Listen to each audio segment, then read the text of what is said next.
माँ बाप की ममता होती है, राइट। अटैचमेंट होती है, राइट। बीमारी नहीं दिखती, राइट। क्या आप बीमारी पे विश्वास कर सकते हैं? तो यहाँ विश्वास की तो बात ही नहीं है। देखो ना, हमारे बेसिक्स ही क्लियर नहीं है, मतलब हमारी ABC क्लियर नहीं है अभी, और हम XYZ की बात कर रहे हैं। बेसिक ही नहीं क्लियर है। तो ये वाली चीज़ों को पहचानना बहुत ज़रूरी है कि हम 2019 आए। अब जब आए भी, उससे पहले भी हमारे पेशेंट ने जो कुछ कहा हमने माना, फिर हम हॉस्पिटल में आके भी मान रहे हैं, ऊपर से बोल रहे हैं हम बीमारी मान रहे हैं। बीमारी है ब्रेन डिसऑर्डर, बोल कौन रहा है? पेशेंट, जिसका दिमाग बीमार है। वादे कौन कर रहा है? पेशेंट। मर्जी किसकी चल रही है? पेशेंट। तो ये ना डिनायल है, डिनायल ये बीमारी का लक्षण है, जो परिवार के अंदर भी है और पेशेंट के अंदर भी है। तो ये वाली जो चीज़ें हैं ना, वो हमें पहचाननी बहुत ज़रूरी है, क्योंकि वो हमारे अंदर बस चुकी है। तो वो अभी इस मीटिंग के बाद भी उठ सकती है। डिनायल कमरे में जाते जाते तक आ सकती है दोबारा। हम जो कुछ यहाँ बोलेंगे, हमारे पेशेंट की बीमारी इस हद तक चालाक है कि वो हमसे 3 कदम आगे का सोच चुकी है क्या बोलना है। मान लीजिए हम बोलते हैं, देखो हर पेशेंट धमकी देता है कि मैं ये कर लूँगा, वो कर लूँगा, ठीक है। तो हम इतना बोलते हैं कि ये धमकी होती है पेशेंट की, वो डरा रहा होता है। तो हमारा पेशेंट आपको कमरे में जाके क्या पता क्या बोलेगा? क्या बोलेगा? कोई गैस? नहीं, वो तो चलो माइंड वॉश तो हम रोज़ सुनते हैं कि हम ब्रेन वॉश करते हैं। वो बोलेगा कि मैं सिर्फ कह नहीं रहा हूँ, मैंने तो करके भी दिखा देना है। समझिए आप, हमने तो आपको एक स्टेटमेंट दिया, पेशेंट ने कहा है वो जो बोल रहे हैं ना, वो सिर्फ बोल रहे हैं, मैंने तो करके दिखा देना है। तो इसीलिए इतना ज़्यादा ज़रूरी है कि दिमाग में क्या थॉट्स आ रहे हैं। अब मैं, एक माँ बोल रही है अंदर से, बेटा दिख रहा है या मरीज़ दिख रहा है। इतना फैमिली को भी चालाक, होशियार और अवेयर होना होता है। तो ये जो पीछे हमने गलतियाँ करी वो ये थी कि माना ही नहीं बीमारी है। वेरी सिंपल, क्योंकि बीमारी में और कुछ नहीं चलता, ना ममता, ना कस्में, ना वादे, कुछ भी नहीं चलता। आप बेटे पे विश्वास कर सकते हो, मरीज पे नहीं कर सकते। हमारे मरीज तो कहते कुछ और हैं, करते कुछ और हैं, उनके तो बस में ही नहीं है। तो ये वाली चीज़ों को आइडेंटिफाई करना है कि क्यों हम पीछे चले गए। अब देखो और किस तरह से प्रोसेस होता है। अच्छा आता है, फिर पेशेंट ने कहा नहीं अब मैं कर लूँगा, मैं संभाल लूँगा। तो शुरू में पेशेंट 1 महीना आया, 2 महीना आया, फिर सडनली क्या आया दिमाग में? क्यों पेट्रोल खर्चना? अच्छा, फैमिली भी रिलैक्स हो गई। तो ये एक एक चीज़ को पहचानना कि हम चलते चलते रिलैप्स क्यों हो रहे हैं, क्योंकि रिलैप्स प्रोसेस का हिस्सा है। जब भी होगा उसका कोई कारण होगा। अगर हम कारण नहीं ढूंढेंगे और कारण पे काम नहीं करेंगे, हम पीछे चले जाएंगे। ये नहीं कि सोच के हाँ डिजीज में रिलैप्स होते हैं, हाँ रिलैप्स होते हैं, सिर्फ वहीं पे रुक जाना है। ऐसे तो पेशेंट का दिमाग बैठा है, कोई बात नहीं, रिलैप्स तो होते ही हैं। ये बीमारी उस चीज़ का भी इस्तेमाल करेगी, मगर उस टाइम पे जब पेशेंट रिकवरी में जा चुका है, इसलिए हर स्टेज पे हमें सीखना पड़ता है। हॉस्पिटल में क्या करना है, कैसे मैनेज करना है, जब रिहैब में है पेशेंट तो क्या करना है, जब फॉलोअप्स आते हैं तो क्या करना है, अब जब 1 साल हो गया तो क्या करना है, क्योंकि बीमारी प्रोग्रेसिव है। तो अगर आज बीमारी 40% चालाक है तो 2 साल बाद 60% हो जाएगी, जो भी हो जाएगी। तो ये छोटी चीज़ें हैं जो बैठ के सुन के ही होती है। अब जो इन्होंने शेयर किया उसको कितने लोगों को मदद हो जाएगी अगर वो सुनेंगे कि 19 में आए, अब जाके जब अब बस हो गई, क्योंकि अब और झटके लगे, अब और सदमे देखे, अब हमारी बस हो गई। अच्छा, हैरानी की बात यह है कि इन्होंने शेयर किया और नए लोगों ने सुना, मगर वो नई फैमिली सोचेंगी हाँ बात तो है, हमें ध्यान रखना पड़ेगा, मगर जो नई फैमिलीज हैं और पेशेंट हैं उनके दिमाग में भी बीमारी क्या खेल खेलेगी वो नहीं समझ पाए थे, हम समझ गए। वो नहीं कर पाए, हम कर लेंगे। जैसे पेशेंट सोचता है कि दुनिया के सारे एडिक्ट नहीं छोड़ पाए, मैं छोड़ पाऊंगा, और परिवार, दूसरे परिवार अपने पेशेंट को ठीक नहीं कर पाए, मैं कर पाऊंगा। ये भी बीमारी का ही लक्षण है जो कभी रिकवरी में आने ही नहीं देता। तो कितना ज़रूरी है ये छोटी छोटी चीज़ों को अंडरस्टैंड करना। बीमारी बेवकूफ़ बनाती है पेशेंट को, रोज़ बेवकूफ़ बनाती है, और वो रोज़ बेवकूफ़ बनता है, और पेशेंट फैमिली को रोज़ बेवकूफ़ बनाती है और फैमिली रोज़ बेवकूफ़ बनती है। ना परिवार की चल रही है ना पेशेंट की चल रही है, बीमारी की गेम चल रही है। अब वो हमारी चॉइस है कि सब कुछ सीख कर भी, साइंटिफिक डेफिनेशन भी देखकर कि क्या बोल रहा है साइंस ने, क्यों इतनी रिसर्च करी है, क्यों 30 साल से ये कुर्सियां यहाँ पे हैं, मीटिंग्स हो रही है, सिर्फ इसलिए। इसीलिए यहाँ पे बैठ के अब आपने करना है कि आपने और बेवकूफ़ बनना है ज़िंदगी में, और आपने खोना है, और दर्द अपनानी है, और चीज़ें देखनी है कि शरीर बिल्कुल ख़त्म हो जाएगा, कि हमने इससे निकलना है। एक बात और शेयर करनी मैम। हाँ जी मैम। 3 नई महीने फैमिलीज अपना अपना शेयर करें। हाँ जी। 3 महीने पहले ना, जैसे अब वो तो पेशेंट है, लेकिन हमारे परिवार की नज़र में वो एक नशा करने वाला पर्सन भी है। हम पहले उसी दृष्टि से उसे देखते हैं।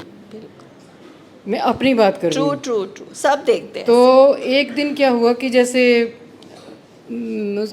उसकी घरवाली ने कह दिया आप नशा कर आए? नहीं मैंने तो किया नहीं, ऐसे झूठ झूठ बोलती रहती है। कभी मैंने कह दिया बेटा तेरे आज लिप्स मेरे को ज़्यादा ब्लैक लग रहे हैं, क्या बात है? कभी पापा ने कह दिया। फिर एक दिन जब पकड़ में किसी वजह से आ गया तो बात पता क्या करी, मैं हैरान हो गई। मेरे को रोज़ घर वाले बोलते थे ना नशा किया, आज मैंने करके ही बता दिया। तो अब फैमिली हाय हमने कह दिया ना, हमारी वजह से कर दिया। मैंने उस बात को सच्ची कर दिया और पेशेंट ने भी मान लिया कि हाँ मैंने किया है। तो मतलब एक उसमें अपने आप को प्राउड फील किया कि मैंने ये काम बहादुरी कर वो तो बीमारी ने कहा, बीमारी हाँ। ने जवाब क्या दिया? बीमारी ने कहाँ फंसाया आपको, ये समझो। कहाँ फंसाया बीमारी ने? तुम्हारे कारण। तो माँ क्या सोचेगी? हाय मेरे कारण। बीवी क्या सोचेगी? हाय मेरे कारण। हर चीज़ पे पेशेंट की क्योंकि पेशेंट का दिमाग नहीं चल रहा ना, पेशेंट का जानवर दिमाग चल रहा है जो बीमारी ने हाईजैक किया हुआ है। अब बीमारी उसको जो कमांड देती है वो हमारे को उसके अकॉर्डिंग कंट्रोल करता है। अब जब वो पकड़ा गया तो एक स्टोरी तैयार है कि आपने प्रोवोक किया, आपने कहा ना आज मैंने करके ही दिखा दिया। ये सही दिमाग बोल सकता है कि भाई तुमने जहर खा के दिखा दोगे? तो ये वाली चीज़ें हमें समझनी है मैम, इसीलिए यहाँ बैठते हैं, इसीलिए बार बार हम बुलाते हैं कमरों से कि ये बीमारी हमारे बस की भी नहीं है एक बार में समझानी। शायद डॉक्टर भाटिया रोज़ कहते हैं कि हर 1 साल बाद मैं नई चीज़ सीखता हूँ, फिर मैं उसके अकॉर्डिंग अपना ट्रीटमेंट बदलता हूँ। Experts all over the world यही कह रहे हैं कि हर टाइम नई चीज़ निकल रही है, दिमाग है ही ऐसी चीज़। मेन तो मैम मैं ये समझती हूँ कि चलो पेशेंट तो घर में हो गया, लेकिन फैमिली को उसके साथ कैसे डील करना है ना, प्लस पॉइंट है। हम वहाँ हार गए थोड़ा सा। अगर हम ठीक है हमने मीटिंग्स तो अटेंड की लेकिन डीपली नहीं, तो ये दोबारा नौबत हमें आती ना। हम पेशेंट को कैसे संभालना है ये समझ ही नहीं पाए। अगर आप सोच लेना हम सब कि ये मीटिंग नहीं दवाई है, ये हमारा इलाज है, इस पे हमारी ज़िंदगी टिकी हुई है, तो वो सीरियसनेस आ जाएगी फिर हमें। ठीक है, थैंक यू। हाँ जी, और हमारी न्यू फैमिलीज़ को शेयर करें। आप क्या कहना चाहते हो सिमर के मामा? नहीं बोलो। आप बेटे से क्या चाहते हो, चलो बोलो। ਮੈਡਮ ਮੈਂ ਤਾਂ ਸਿਰਫ ਇੰਨਾ ਚਾਹੁੰਦੀ ਹਾਂ ਵੀ ਹੈਲਦੀ ਰਹੇ ਇਹ ਤੇ ਇੱਕ ਅੱਛੀ ਲਾਈਫ ਮਤਲਬ ਸਪੈਂਡ ਕਰੇ ਤੇ ਨਾਲ ਆਪਣੇ ਲਾਈਫ ਪਾਰਟਨਰ ਬਾਰੇ ਵੀ ਥੋੜਾ ਸੋਚਣਾ ਚਾਹੀਦਾ, ਇਹਦੇ ਕੈਰੀਅਰ ਬਾਰੇ। ਜਿਸ ਦਿਨ ਇਹ ਮਤਲਬ ਇਹ ਦੋਨਾਂ ਦੀ ਅੱਛੀ ਬੌਂਡਿੰਗ ਹੋ ਜਾਏਗੀ, ਸਭ ਤੋਂ ਜ਼ਿਆਦਾ ਖੁਸ਼ੀ ਮੈਨੂੰ होएगी। और ये सब कब होएगा? जब ये इस नशे में से निकलेगा। नहीं, जब दिमाग ठीक होएगा। ठीक है, अगर एक हस्बैंड को बीवी नजर नहीं आ रही, एक बेटे को अगर माँ नजर नहीं आ रही, हाँ तो जी, दिमाग खराब। दिमाग खराब। सिंपल करें हम हर चीज को। ठीक है। Very nice. कौन सी इस बीमारी ने कौन सी एक ऐसी चीज से आपका दिल बहुत दुखाया है? वो मैडम घर च टेंशन रहती है तो दिल दुखदा ही है। फिर भी कोई इंसिडेंट, कोई ऐसी चीज। आ जाओ सर, आ जाइए। हाँ जी। मैडम ये ਜਿਹੜਾ ਬਾਰ-ਬਾਰ ਰਿਲੈਪਸ ਕਰਦਾ ਉਹਦੇ ਨਾਲ ਹਰਟ ਹੁੰਨੇ ਆ। ਲੇਕਿਨ ਹੁਣ ਇੱਥੇ ਆ ਕੇ ਮੈਨੂੰ 2 ਦਿਨ ਦਾ ਬੜਾ ਸਕੂਨ ਹੈ ਰਿਕਵਰੀ ਦੇਖ ਕੇ ਇਹਦੀ, ਕਿ ਸ਼ਾਇਦ ਮੈਨੂੰ ਲੱਗ ਰਿਹਾ ਵੀ ਅੱਗੇ ਸਾਡੀ ਲਾਈਫ 'ਚ ਸਭ ਕੁਝ ਠੀਕ ਹੀ ਚੱਲੇਗਾ। हाँ जी, वेरी गुड। हाँ जी, आप क्या कहना चाहोगे? कितने साल हो गए ट्रीटमेंट में, मतलब कितने महीने हो गए? 12 साल हो गए, है ना? तभी मैंने ऐसे पूछा। फिर ਜਿਹੜੀਆਂ ਚੀਜ਼ਾਂ ਨੂੰ ਸਿੱਖਦੇ ਸੀ ਉਹਨਾਂ ਨੂੰ ਭੁੱਲਦੇ ਸੀ, ਪ੍ਰੋਗਰਾਮ ਤੋਂ ਟੁੱਟਦੀ ਸੀ ਤੇ ਕੋਈ ਬਿਮਾਰੀ ਇੰਨੀ ਚਲਾਕ ਹੈ पेशेंट ਦੇ ਵਿੱਚ ਦੀ, ਉਹ ਮੈਨੂੰ अब क्या चालाकी हुई? अब क्या चालाकी? जब हम 11-12 साल बोल देते हैं ना, हाँ जी। ठीक है, हम भी उसी कैटेगरी में आते हैं। और अगर हम रिकवरी में नहीं जा रहे तो कुछ गड़बड़ है। आपको क्या लगता है, क्या गड़बड़ है? ਪ੍ਰੋਗਰਾਮ ਨਹੀਂ ਹੈ, ਪ੍ਰੋਗਰਾਮ ਤੋਂ ਟੁੱਟੇ ਹੋਏ ਨੇ, ਇਹ ਗੜਬੜ ਹੈ, ਬਹੁਤ ਵੱਡੀ ਗੜਬੜ ਹੈ। ਪ੍ਰੋਗਰਾਮ ਨਹੀਂ ਹੈ ਤਾਂ ਤੁਸੀਂ ਸਾਰਾ ਕੁਝ ਭੁੱਲ ਜਾਓਗੇ, ਤੁਸੀਂ ਅਪਲਾਈ ਨਹੀਂ ਕਰ ਪਾਓਗੇ, ਤੁਸੀਂ ਕਿਸ ਚੀਜ਼ ਨੂੰ ਨਹੀਂ ਪਛਾਣ ਪਾਓਗੇ ਵੀ ਰੀਲੈਪ ਹੋ ਗਿਆ ਕਿ ਕੀ ਹੋ ਗਿਆ। ਜਿਵੇਂ ਤੁਸੀਂ ਦੱਸਦੇ ਹੋ ਕਿ ਬਿਮਾਰੀ ਬਹੁਤ ਚਲਾਕ ਹੈ, ਹਰ ਸਾਲ ਨਵੀਂ ਕੋਈ ਚੀਜ਼ ਆਉਂਦੀ ਹੈ, ਤਾਂ ਇਸ ਵਾਰ ਰੀਲੈਪ ਹੀ ਇਸ ਕਿਸਮ ਦਾ ਵੀ ਮੈਨੂੰ ਸਮਝ ਹੀ ਨਹੀਂ ਆ ਰਿਹਾ ਵੀ ਇਹ ਰੀਲੈਪ ਹੈ, ਮੈਨੂੰ ਪਤਾ ਹੀ ਨਹੀਂ ਲੱਗਿਆ। ਇਹ 4-5 ਮਹੀਨਿਆਂ ਤੋਂ ਕਾਫੀ ਜ਼ਿਆਦਾ ਗੜਬੜ ਹੈ, ਤਾਂ ਬੈਠੇ ਅਸੀਂ ਹਲੇ ਹੋਣਾ ਹੈ ਹਫ਼ਤੇ ਕੁ ਦੀ। तो जब तक मैं बताऊं कि हम ना फैमिलीज दिन गिनते हैं कि अच्छा हो गया, डिटॉक्स कराया, सब सॉल्व हो गया, नहीं होता। अगर 10 साल पहले आपको बुखार था और पैरासीटामोल खिलाई थी, तो अगर आज फिर चढ़ेगा तो आप बोलोगे 10 साल पहले खाई थी, अब रहने दो। अगर 12 साल आप रिकवरी में नहीं जा रहे, क्योंकि 3 स्टेजेस हैं। एब्स्टिनेंस आपने छोड़ा हुआ है, उसके बाद आप 12 साल बाद नशा कर रहे हैं, ले रहे हैं, that means you are dishonest. Yes. और डिसऑनेस्ट हम क्यों हो रहे हैं कि अंदर कोई ना कोई चीज़ हमारे है जो हमें तंग कर रही है, जिस पे हम काम नहीं कर पाए, तो हमें वो स्पेसिफिक चीज़ ढूंढनी पड़ेगी। जो भी पुरानी फैमिलीज़, हमारी जैसी फैमिलीज़ रिलैप्स जो होती हैं, वो ये नहीं कह सकते बीमारी रिलैप्स हिस्सा है बीमारी का। हाँ, हिस्सा है, मगर क्यों हुआ ये ढूंढा जाए। अब क्या वो स्पेसिफिक चीज़ है? जैसे डॉक्टर बोलता है कुछ खट्टा खाया था, ठंडा पिया था, अच्छा उसकी वजह से ही गला खराब हुआ है।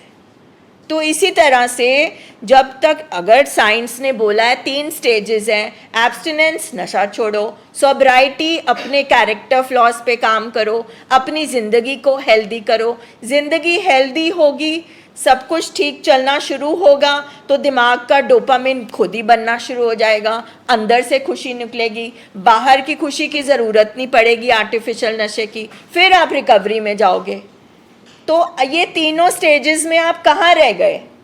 क्या आपने सिर्फ छोड़ा हुआ है कि अगर हेल्दी लाइफ जी रहे हैं, तो उसमें फैमिली का रोल और टफ हो जाता है।